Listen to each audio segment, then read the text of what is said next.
Hello students, myself Rakesh Misra.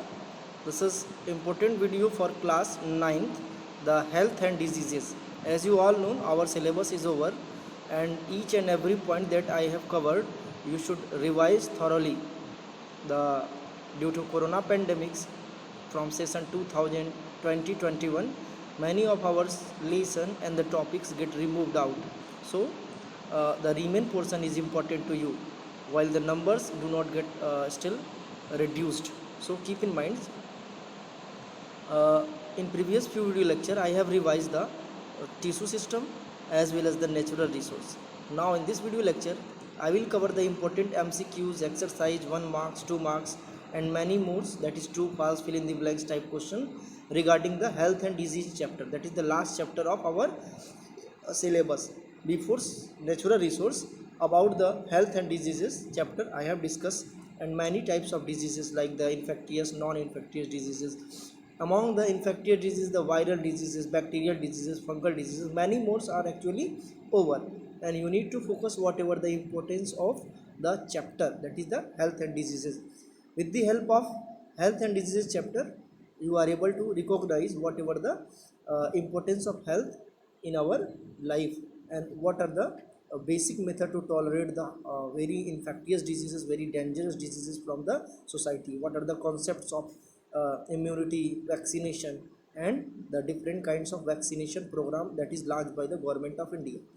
In this video lecture I will cover all the important topics that are related to the health and diseases and previously asked question, that is in form of the MCQs, fill in the blanks and true false types. So without delay timing, let back over the question and their probable solution along with their explanation.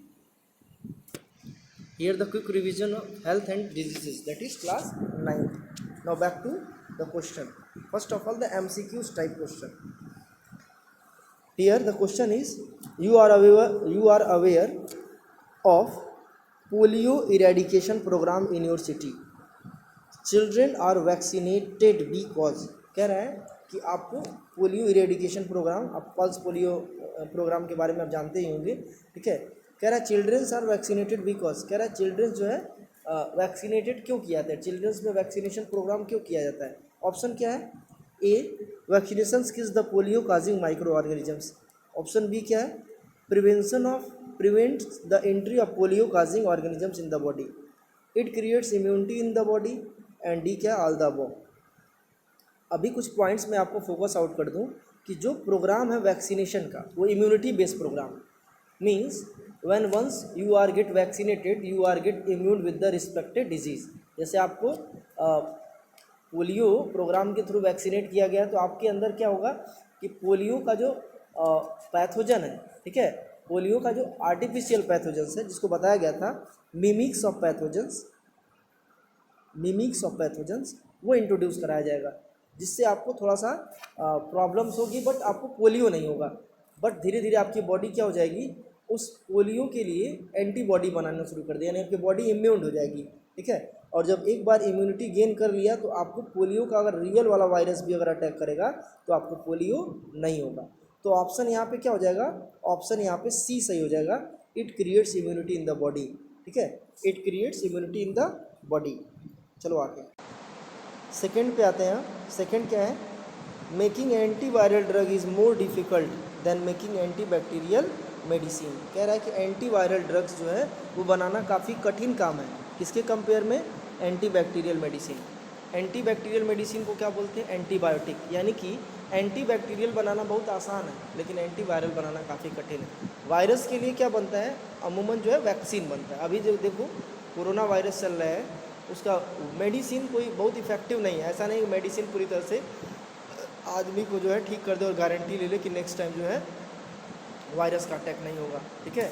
तो यहाँ पे हम viral drugs जो है काफ़ी आसान भी नहीं है बनाना. ऐसा नहीं कि पार्टिकुलर कोरोना की कोई दवा बनी हो, ऐसा नहीं. अलग अलग मेडिसिन जो है दिए जाते हैं और उसमें कोरोना अनफॉर्चुनेटली ठीक हो जाता है. लेकिन ये एक इम्पॉर्टेंट जो है पॉइंट्स है कि वायरस का जो एंटी वायरल ड्रग वो बनाना काफ़ी कठिन है. आपके भी दिमाग में आता होगा कि कैसा ऐसा क्यों होता है. तो ऑप्शन क्या दिया है? ऑप्शन यहाँ पे viruses make use of host machinery. कह रहा है कि वायरस जो है होस्ट की मशीनरी का इस्तेमाल करते हैं। मशीनरी का क्या मतलब है, वायरस जो है होस्ट के जेनेटिक मटेरियल पे जा करके अपना जो है रेप्लिकेशन शुरू कर देते हैं। ठीक है, तो ये तो ऑप्शन सही है। ठीक है, अब आगे ऑप्शन क्या पूछ रहा है, viruses are the border lining of living and non living, ये नहीं, ऑप्शन गलत है। थर्ड क्या पूछे, viruses have very few biochemical mechanism of their own, इनका बायोकेमिकल मैकेनिज्म बहुत शॉर्ट होता है। और नेक्स्ट क्या पूछ रहा है, viruses have a protein code.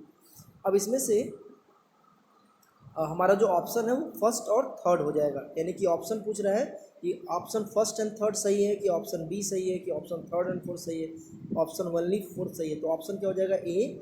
Option A क्या है, फर्स्ट एंड थर्ड।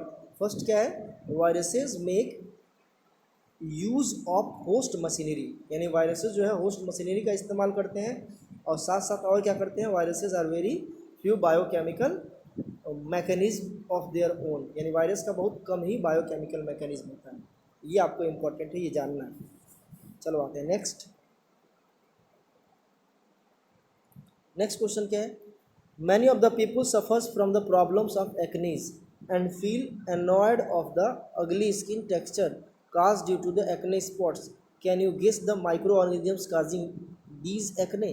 कह रहा है कि शरीर पे छोटे छोटे दाने निकल जाते हैं, ये कुछ समय तक रहते हैं और स्किन के टेक्सचर को, यानी कि स्किन के जो स्पॉट्स है उसको दिक्कत करते हैं। तो ये पूछ रहा है कि कौन सी बीमारी है भाई।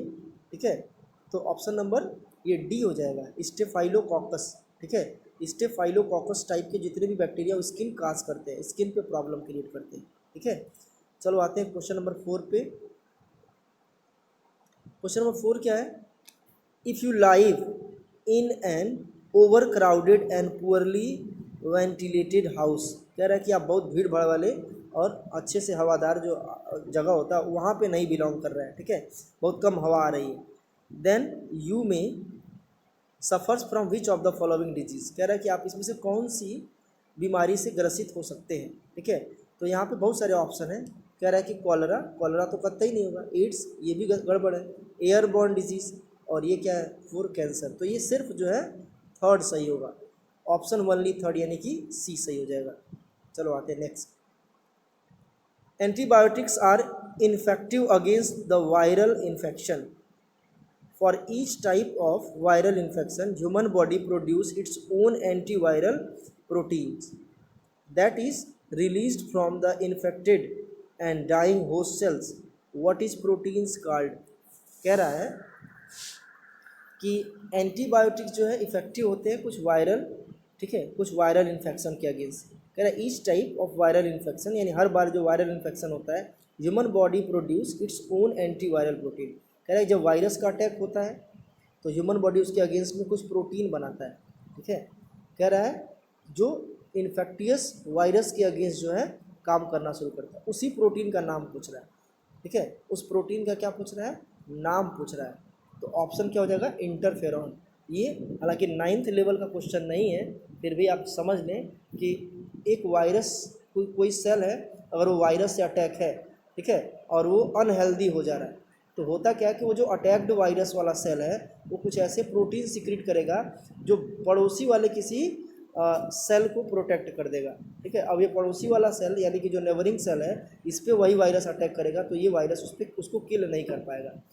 तो रीज़न क्या है इसके पीछे, रीज़न है कि जो अनहेल्दी यानी अफेक्टेड जो सेल्स है वो कुछ ऐसा प्रोटीन रिलीज करेगा जिसकी वजह से जो हेल्दी सेल्स है वो प्रोटेक्टेड हो जाएगा, और वो उस स्पेशल प्रोटीन को क्या बोलेंगे, इंटरफेरॉन बोलेंगे। So interferons are release out from the virus infected cells. ये क्लास 12 का एक इम्पॉर्टेंट पॉइंट है, इंटरफेरॉन्स। ठीक है, चलो आते हैं 6 पे आते हैं। 6 क्या है, cancer is a disease cause due to the uncontrol growth of tissue in any parts of the body. ये तो सही है भाई, कैंसर जो है, कैंसर में मेनली क्या होता है कि बॉडी में किसी पर्टिकुलर एरिया में जो ग्रोथ होता है वो अनकंट्रोल हो जाता है, किसी के कंट्रोल से वो रुकता नहीं है। ठीक है, अब क्वेश्चन क्या पूछ रहा है, this disease comes under which of the following types. कह रहा है कि ये डिजीज़ कौन सी कैटेगरी में आता है। ऑप्शन ए क्या है, कंजेनाइटल डिजीज़ है। कंजेनाइटल डिजीज़ मीन्स क्या होता है कि जो हमको पेरेंट्स से मिलता है।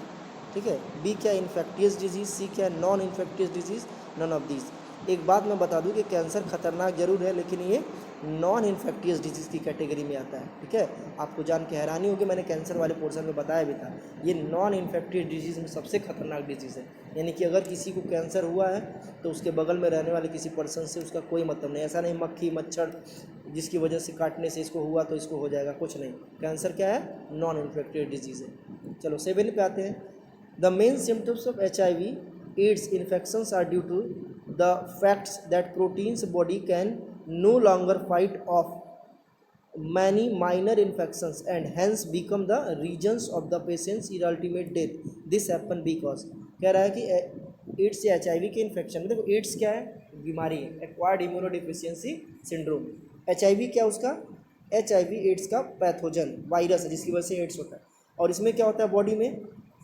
बॉडी में डिजीज़ फाइट करने की कैपेसिटी ख़त्म हो जाती है और वो धीरे धीरे जो है बहुत सारी बीमारी है, बहुत सारी और बीमारियों से वो क्या हो जाएगा? इन्फेक्ट हो जाएगा और वो जो है उसकी डेथ हो जाएगी, अल्टीमेट डेथ दिया हुआ। और कुछ ऑप्शन दिए हुए हैं, उसको मैं यहाँ पे बता दे रहा हूँ। ऑप्शन क्या है? HIV virus alone cause all the infection. HIV के वायरस की वजह से सारे इन्फेक्शन होते हैं, ये कह रहा है। बी क्या कह रहा है? तो ये बात बता दूँ, HIV का अपना कोई पर्सनल सिम्टम्स नहीं है। ऐसा नहीं HIV की वजह से खांसी होता है, HIV की वजह से TB हो जाएगा, HIV की वजह से निमोनिया, ऐसा कुछ नहीं है। लेकिन HIV होगा तो आपको निमोनिया, TB, ठीक है, और जो वीकनेस है, आइसोमनिया है, ठीक है, एपेटाइट लॉस है, ये होगा, लेकिन HIV की वजह से नहीं होता है। ऑप्शन बी क्या है? HIV viruses release of poison in body. ऐसा भी नहीं भाई हमारे बॉडी में HIV वायरस कोई पॉइजन रिलीज करता है। सी क्या है? HIV viruses damage the immune system of the body, यानी ये सही है, ठीक है। डी को भी देख लेते हैं। HIV viruses directly attack the human nervous system से कोई मतलब नहीं होता, यानी ऑप्शन क्या हो जाएगा? सी सही हो जाएगा। HIV virus damage the immune system of the body. Clear है ना सबको? चलो आते हैं next. Tuberculosis is a disease which spreads from one person to another person directly or indirectly. Is diagnosed with the help of a protein extracted from the bacterium called Mycobacterium tuberculosis, which also cause the disease. कह रहा है कि Mycobacterium tuberculosis से और कौन सी बीमारी होती है? ये तो क्लियर है, माइकोबैक्टीरियम ट्यूबरकुलोसिस से तो TB होता ही है, लेकिन इससे और कौन सी बीमारी होती है? ऑप्शन क्या दिया है? ट्यूबरलाइसिस, ये तो कोई प्रॉब्लम है नहीं। रिफेम्पिसिन, ये तो एंटीबायोटिक है। Cephalosporin, tuberculin. देखो ट्यूबरकुलिन एक नई प्रॉब्लम है जो माइक्रोबैक्टीरियम ट्यूबरकुलोसिस होता है। सिमिलर टाइप्स ऑफ इन्फेक्शन और similar types of symptoms body में देता है, तो ऑप्शन क्या हो जाएगा? ट्यूबरकुलिन। नेक्स्ट पे आते हैं। नेक्स्ट क्या है? Cholera is an infectious fatal disease causes by the bacterium which lives and multiply in small intestine. The disease sometimes occurs in epidemic form. Which of the following is not a reason for the spread of disease? कह रहा है कि cholera एक infectious disease है जो कि फेटल disease है और बैक्टीरिया से होता है, ठीक है। और वो कॉलरा का जो बैक्टीरिया होता है ना, वो स्मॉल इंटेस्टाइन में मल्टीप्लाई करता है और वो कभी कभी एपिडेमिक फॉर्म में भी आ जाता है। यानी कि प्रीवियस अगर आप हिस्ट्री ऑफ कॉलरा पढ़ेंगे तो आपको पता होगा कि कॉलरा से बहुत ज़्यादा मौतें हुई थी। इवन दो कोरोना की जो रफ्तार है इसमें डेथ की, उससे भी ज़्यादा कहीं कॉलरा से लोग मरे थे, ठीक है। अब ये इसमें क्वेश्चन क्या पूछ रहा है कि कौन सा रीजन कॉलरा के स्प्रेड के लिए, यानी कॉलरा फैलने के लिए रिस्पॉन्सिबल नहीं है, ठीक है। तो क्वेश्चन नंबर ऑप्शन नंबर क्या है? Breeding of flies on the garbage heaps. कह रहा है कि अगर फ्लाई जो है, मॉस्किटो जो है गार्बेज पे ब्रीड कर रहा है यानी मल्टीप्लाई कर रहा है कूड़े कचड़े पे, तो वो कॉलरा फैलने के रिस्पॉन्सिबल नहीं है। भाई वही तो कॉलरा फैलने के लिए रिस्पॉन्सिबल है। हाउस फ्लाई तो कॉलरा का एजेंट्स है। हाउस फ्लाई एक पार्ट से दूसरे पार्ट्स में, एक बॉडी से, जैसे मान लो कि कोई कॉलरा का पेशेंट है, वॉमिटिंग कर दिया तो उसके वॉमिट से कॉलरा के बैक्टीरिया को दूसरे किसी फूड पे ले जाने वाला जो कैरियर्स है वो एक्चुअल में कुछ नहीं और नहीं होता, बस कि हाउस फ्लाई ही होता है, ठीक है। इसके अलावा फीकल मटेरियल्स के थ्रू भी कॉलरा का पैथोजेंस एक पार्ट से दूसरे पार्ट्स में फैलता रहता है। Use of species in foods, use of spices in foods. मसालों के रूप से कॉलरा थोड़ा फैलता है। अभी आप जानते हो कि मसालों से हमारी थोड़ी बहुत इम्यूनिटी बढ़ती है, ठीक है। पढ़े होंगे WHO का जो स्टेटमेंट्स था, मसालों से हमारी इम्यूनिटी बढ़ती है, लेकिन ओवरडोज मसालों का नहीं करना चाहिए। सी क्या है? Drinking the contaminated water. ये अगर कंटेमिनेटेड वाटर जो है कोई ड्रिंक कर रहा है तो अ, उससे जो है कॉलरा, कह रहा है कि उससे कॉलरा फैलता नहीं है। भाई ड्रिंकिंग करेगा कंटेमिनेटेड वाटर तो कॉलरा फैलेगा ना। भाई कंटेमिनेटेड मीन्स क्या होता है? Infected water. Consuming the contaminated food, कह रहा है कि अगर आप कंटेमिनेटेड फूड जो है, अगर कंटेमिनेटेड फूड का इस्तेमाल करेंगे आप, ठीक है, तो उससे जो है क्या होगा, उससे कॉलरा नहीं फैलेगा। ऊपर ऑप्शन दिया कौन सा इसमें से रीजन नहीं है, तो इससे फैल सकता है, सी से फैल सकता है, ठीक है। कंटेमिनेटेड फूड यूज करेंगे तो भी फैलेगा, कंटेमिनेटेड वाटर यूज करेंगे तो भी फैलेगा, अगर फ्लाइज ब्रीड करेगा हिप्स पे तो भी जो है फैलेगा। Use of spices in foods, यानी ये ऑप्शन नहीं है, ठीक है, यानी कि इसकी वजह से कॉलरा नहीं फैलता है, बी की वजह से, ठीक है।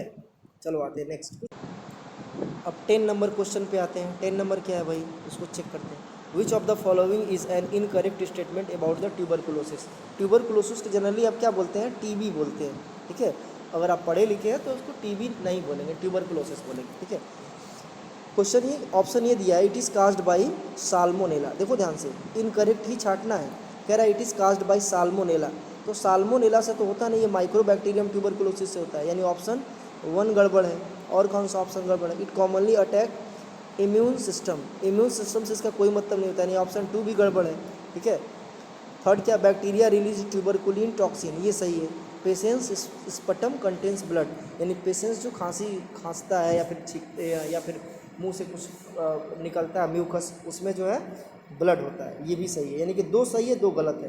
क्वेश्चन नंबर 10 का क्या ऑप्शन है उसको भी चेक कर लेते हैं। ए क्या है?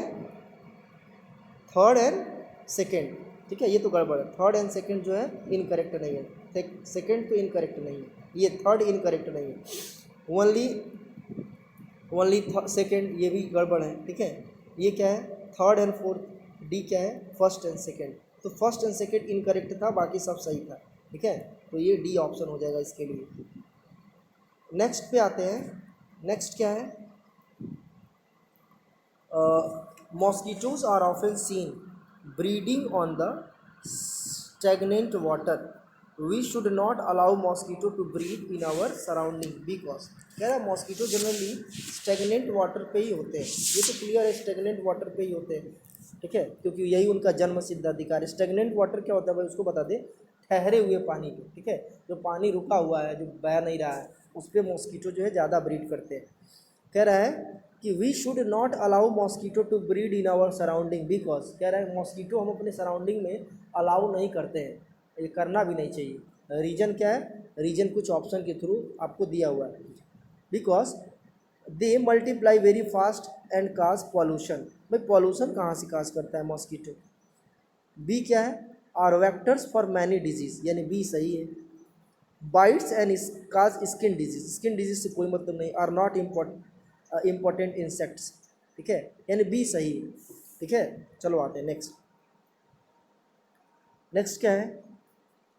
Infectious disease are the disease that can spread from infected person to the healthy person. कह रहा है कि जो इन्फेक्टियस डिजीज होता है वो किसी इन्फेक्टेड पर्सन से दूसरे किसी हेल्दी पर्सन को इन्फेक्ट करता है, पहुंचता है। और ऑप्शन क्या दिया, अब उसमें क्या क्वेश्चन पूछ रहा है, which of the following can make you ill, कह रहा है इसमें से कौन आपको बीमार कर सकता है। If you come in contact with the infected person, इसमें से पूछ रहा है कौन आपको बीमार कर सकता है अगर आप इन्फेक्टेड पर्सन के कॉन्टैक्ट में आते हैं तो। ए क्या है? Genetic abnormalities, blood cancer, high blood pressure, sneezing and coughing. देखो अगर किसी को जेनेटिक एबनॉर्मेलिटीज़ है, जैसे कलर ब्लाइंडनेस, हीमोफीलिया, किसी एक पर्सन को जेनेटिक एबनॉर्मेलिटीज़ है तो दूसरे को नहीं होगा, क्योंकि जेनेटिक जो डिजीज़ होता है, कंजेनाइटल डिजीज़, उसकी वजह से एक पर्सन से दूसरे पर्सन में कोई बीमारी नहीं फैलती है। ब्लड कैंसर, मैंने ऊपर बताया था, कैंसर एक नॉन इन्फेक्टिव डिजीज़ है, घातक जरूर है लेकिन नॉन इन्फेक्टिव डिजीज़ है। ब्लड प्रेशर, अगर किसी को बीपी की प्रॉब्लम है तो उसके बगल वाले को बीपी की प्रॉब्लम नहीं होगी, ये भी नोट कर लीजिए। स्नीजिंग कफिंग, ये राइनो वायरस से फैलता है और ये जो है इन्फेक्टियस डिजीज़ है, एक पर्सन से दूसरे पर्सन में खांसने छींकने से, और खांसने छींकने के बाद जो ऑब्जेक्ट रिलीज आउट होते हैं, जिस ऑब्जेक्ट पे वायरस के पार्टिकल्स चिपक जाते हैं, जिसको फोमाइट्स बोलते हैं, उसकी वजह से एक पर्सन से दूसरे पर्सन में वो वायरस फैलने का खतरा बना रहता है, ठीक है। तो ये कुछ एक पॉइंट्स है जिस पे आपको फोकस आउट करने हैं और इस पे आपको अच्छे से लर्न भी कर लेने हैं, ठीक है। तो कॉमन कोल्ड्स का जो वायरस होता है वो एक पर्सन से दूसरे पर्सन में फैल जाता है, ठीक है, किसकी वजह से, स्नीजिंग और कफिंग के थ्रू। चलो आते हैं अब कुछ MCQs टाइप क्वेश्चन जो खत्म हो गए हैं, अब कुछ 1 मार्क्स 2 मार्क्स क्वेश्चन है, उसको थोड़ा सा देख लेते हैं। अब ऑप्शन क्या है, name any two groups of micro organisms from which antibiotic could be extracted. कह रहा है कि एंटीबायोटिक किससे किससे एक्सट्रैक्ट हो सकता है। तो एंटीबायोटिक जो है बैक्टीरिया से और फंगी से, दोनों से रिलीज आउट हो सकता है, दोनों से एक्सट्रैक्ट किया जा सकता है, ठीक है।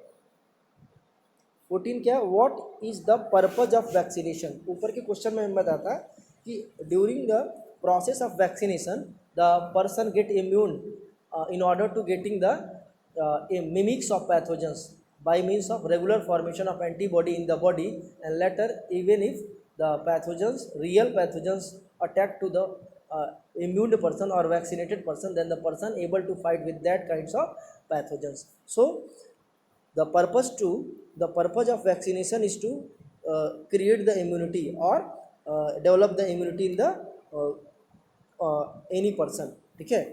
चलो आते हैं 15 क्या पूछ रहे हैं, many vaccines from the public health programme of childhood immunisation for preventing infectious disease, name any two such disease. कह रहा है कि बहुत सारा वैक्सीन जो है पब्लिक हेल्थ प्रोग्राम के थ्रू बचपन से यानी बच्चों को लगाया जाता है इम्यूनाइजेशन प्रोग्राम के थ्रू, और वो इन्फेक्टियस डिजीज उसको प्रिवेंट करने के लिए दिया जाता है। आपको ये पूछ रहा है कि name any two such disease, कह रहा है 2 ऐसे डिजीज का नाम बताइए। तो आपको पता होगा कि आपको BCG का टीका लगा होगा, बच्चे अपने मम्मी से पूछिएगा आपको पता चलेगा कि आपको BCG का वैक्सीन लगा होगा, और वो किसके लिए लगता है, वो ट्यूबरकुलोसिस के लिए लगता है, ठीक है, TB के लिए। साथ में आपको मिजिल्स का भी टीका लगा होगा, मिजिल्स के भी टीके भी इसी वजह से लगते हैं। तो ये मिजिल्स और BCG 2 एग्जाम्पल आप लिख लीजिए कॉपी में। नेक्स्ट की मैं बात करूँ 16, majority of childrens in many parts of India are already immuned to hepatitis A by the time they are 5 year olds। Why, कह रहा है कि इंडिया में हेपेटाइटिस B तो खतरनाक है, लेकिन A ऑलरेडी जो है हेपेटाइटिस A के अगेंस्ट जो है बच्चे आसानी से इम्यून्ड हो जाते हैं जब वो 5 साल के रहते हैं तभी। इसका रीज़न पूछ रहा है कि ऐसा क्यों होता है भाई, ऑलरेडी इम्यून्ड की वजह क्या है। तो रीज़न मैं आपको बता दूँ कि बहुत सारी बीमारियां ऐसी हैं, देखो कोई भी बीमारी अगर हमको 2 बार 4 बार 10 बार होती है तो उसके लिए हमारे बॉडी में एंटीबॉडी डेवलप हो जाती है, और हेपेटाइटिस A भी उसी टाइप की एक डिजीज़ है। हेपेटाइटिस A जो है बच्चे ऑलरेडी, उनका वैक्सीन लगाने की ज़रूरत नहीं पड़ती है। बच्चे जब बचपन में छोटे रहते हैं 5 year अप्रॉक्स, तो वो कॉन्टीन्यूस वाटर जो गेन करते हैं ना, वो वाटर गेन अगर फिल्टर्ड नहीं है, वाटर अगर फिल्टर नहीं है, नॉर्मल वाटर है, ठीक है, टैप वाटर है या फिर जो है जनरली जो गांव में हैंड पंप वाले वाटर है उसका इस्तेमाल करते हैं, तो उसमें ऑलरेडी हेपेटाइटिस A का वायरस रहता है, और हेपेटाइटिस A बहुत ज़्यादा खतरनाक नहीं होता है, इस वजह से उसकी एंटीबॉडी बॉडी में डेवलप हो जाती है। तो इसका आंसर क्या लिखेंगे, because the childs that are suffers with the hepatitis A unfortunately develop the antibody of hepatitis A, and there is no need of vaccination for that kinds of virus. So child after getting the 5 years age get immune with the hepatitis A because he get the hepatitis A virus from the water, ठीक है। चलो आगे next की मैं बात करूँ, next क्या 17, name any 2 disease which are cause due to the unprotected sexual intercourse. कह रहा है कि अनप्रोटेक्टेड सेक्सुअल इंटरकोर्स से होने वाले 2 डिजीज़ का नाम बताइए। तो लिख लीजिए कॉपी में, एड्स ये अनप्रोटेक्टेड सेक्सुअल इंटरकोर्स से होने वाली सबसे बड़ी बीमारी है। इसके अलावा आपको बता दें गोनोरिया, साइफिलिस, ये सब अनप्रोटेक्टेड सेक्सुअल इंटरकोर्स से होने वाली बीमारी। चलो आते हैं नेक्स्ट क्या पूछ रहा है भाई, नेक्स्ट पूछ रहा है कि give 2 examples for each of the following. Acute disease का एग्जाम्पल पूछ रहा है भाई। एक्यूट डिजीज़ क्या होता है, हमारे बॉडी में 2 तरह की डिजीज़ होती है, acute and chronic. Acute disease the disease that no more remain in our body, disease ऐसी जो हमारे बॉडी में बहुत लंबे समय तक ना चले, तो उसको कहते हैं एक्यूट डिजीज़, ठीक है। और उसका एग्जाम्पल मैंने बताया था कोल्ड, ठीक है, मलेरिया, मैंने बहुत सारी बीमारी हैं, आप इसको जो है कोरोना को भी ले सकते हैं, ठीक है, जो बॉडी में बहुत लंबे समय तक नहीं रहती उसको कहते हैं एक्यूट डिजीज़। क्रॉनिक डिजीज़ जो लंबे समय तक चलती है, फॉर एग्जांपल जैसे एड्स हुआ, ठीक है, इसके अलावा पोलियो हुआ, फाइलेरिया हुआ, इन्फेक्टियस डिजीज़ ऐसी बीमारी जो एक पर्सन से दूसरे पर्सन में फैलती है उसको इन्फेक्टियस डिजीज़ बोलते हैं। इसका एग्जाम्पल लिखना है। एग्जाम्पल क्या हो जाएगा? एग्जाम्पल हो जाएगा मलेरिया हो जाएगा, ठीक है, कॉमन कोल्ड हो जाएगा, कोरोना को ले लो। नॉन इन्फेक्टियस डिजीज़ क्या है? ब्लड प्रेशर, कैंसर, ये सब नॉन इन्फेक्टियस डिजीज। सबका दो दो एग्जाम्पल मैंने बता दिया। चलो आते हैं next 19। Name 2 disease cause by protozoans. कह रहा है 2 डिजीज जो प्रोटोजोअन से होते हैं। आप प्रोटोजोअन वाला वीडियो आप देखेंगे तो वहाँ से क्लियर हो जाएगा। फिलहाल मैं आपको बता दूं, मलेरिया, मलेरिया का जो पैथोजेंस है प्लाज्मोडियम, ये प्रोटोजोआ से बिलोंग करता है, ठीक है। और इसके अलावा मैंने आपको बताया था अमीबियसिस, एंट अमीबा हिस्टोलिटिका, एंट अमीबा हिस्टोलिटिका, ठीक है। एंट अमीबा हिस्टोलिटिका और मलेरिया, ये 2 ऐसी बीमारियां हैं जो प्रोटोजोअन से रिलेटेड है। What are their causal organisms, मैंने बता भी दिया। मलेरिया के लिए प्लाज्मोडियम और इसके लिए एंट अमीबा हिस्टोलिटिका लिख दे रहे हैं ताकि आपको प्रॉब्लम ना हो। एंट अमीबा यहाँ पे लिख दे रहे हैं, हिस्टोलिटिका नाम एक ही है, हिस्टोलिटिका, एंट अमीबा हिस्टोलिटिका। ये क्या है? ये है अमीबियसिस के लिए रिस्पॉन्सिबल पैथोजेंस, और मलेरिया के लिए रिस्पॉन्सिबल पैथोजेंस क्या है? प्लाज्मोडियम। वो तो आप लिख ही लेंगे, कोई प्रॉब्लम नहीं है, ठीक है। चलो next, what is antibiotic? Give 2 example. Antibiotics are those drugs that often use to kill the pathogens like bacteria, ठीक है। अब कह रहा है नेम 2 एग्जाम्पल, कोई 2 एग्जाम्पल। तो पेनिसिलिन आप पॉपुलर जानते ही हैं, ठीक है, penicillins are the popular antibiotic. इसके अलावा streptomycin, streptomycin, penicillin and streptomycin are the 2 popular antibiotics. I hope आपको 20 क्वेश्चंस के MCQs type true false fill in the blanks या फिर 1 मार्क्स 2 मार्क्स के कोई क्वेश्चन है ये आप समझ में आ गए होंगे। इसके अलावा इसी वीडियो लेक्चर में जो ऐसा क्वेश्चन जिसका एक्सप्लेनेशन आपको अच्छे से समझ में नहीं आया हो उसको आप कमेंट बॉक्स या लाइव क्लासेस में ज़रूर बताएं ताकि मैं उसको और अच्छे से आपको समझा सकूं। But you need to write about each and every questions in your copy according to video lecture. You should also try to give the answer. I hope you can do it. Keep in mind this is important, all about important question, and their explanation is important also for your upcoming examination. Now in next video lecture I will cover the important exercise from cytology, that is cell. Thank you.